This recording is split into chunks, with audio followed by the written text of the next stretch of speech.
Hey, what's up guys? So hari ni kita ada 5 menu air yang korang boleh buat untuk buka puasa hari ni. Sabar, lambat lagi nak buka puasa. Boleh tengok video ni dulu. So first kita nak buat longan kurma merah. So yang ni korang masukkan 1 tin buah longan sekali dengan air dia. Tambahkan 1 liter air. And then pergi supermarket cari yang ni. Buah kurma merah ni dan juga gula batu. So kurma merah tu ambil 10 biji, potong 2, buang biji kat tengah.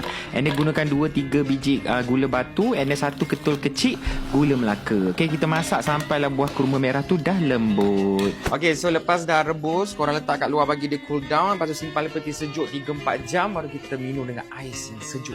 Okay, so katakanlah nak buat untuk buka puasa pukul 7 lebih tu, korang dah boleh start masak dia pukul 3 atau 4 petang lah. And then chillkan dalam chiller. And then bila nak serve, letakkan sekali dengan biji selasih. And bila dah gaul sekali dengan ais, rasa dia sangat-sangat sedap. Dia macam like cikang tapi lagi simple as senang nak buat. Ada balance rasa kurma merah, longan dengan gula Melaka kat dalam tu. Okay, next kita nak buat watermelon jasmine. Yang ni inspire air caji aku selalu beli.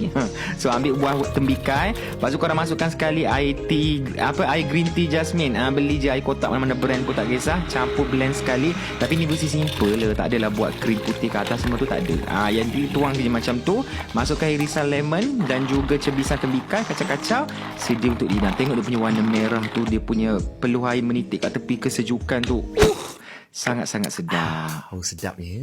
Okay, next kita nak buat soda herbs kasturi. Yang ni soda herbs macam biasa orang buat tu. Cuma kita tambahkan perahan limau kasturi banyak-banyak. Nak guna 5 biji, 6, 10 biji pun boleh, bagi macam-macam macam tu. And then tambahkan asam boy, 2 batang serai yang dah diketuk. And then masukkan air aiskrim soda. Nampak tak tinggi layer limau kasturi aku perah kat bawah tu. Gabungkan sekali dengan air aiskrim soda. Sangat-sangat sedap. Mana abang semalam yang tanam daun pudina tu, dah boleh petik bang. Dah boleh guna dalam air hari ni. Tahniah, awak ada supply yang cukup untuk bulan puasa ni. Yang ni masam. Sedap. So tahun ni KA tak nak kita gaduh-gaduh pasal air manis ke apa. Kita nak semua balance kan, minumkan juga air kosong yang dipanggil infused water. Jangan kerap sangat minum air manis, kena minum juga air kosong. Actually dalam banyak-banyak ni air favourite aku sebenarnya. Sebab aku memang suka minum air kosong dengan buah. So korang masukkan air kosong, tambahkan irisan buah watermelon boleh, campur orange, lemon, timun batang, buat daun pudina, campur je. Whatever, daun pandan ke apa yang jumpa kat dapur je, letak je.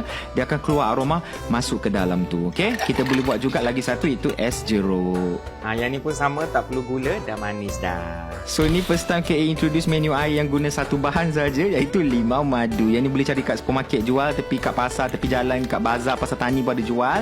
Korang boleh perah limau. Dia tak boleh blend tau, nanti dia pahit. Korang kena perah and then boleh hidangkan dengan ais. Tak perlu gula, tak perlu pewarna apa semua dah. Sangat-sangat refreshing. Okay, so boleh try semua resipi ni. Selamat berbuka.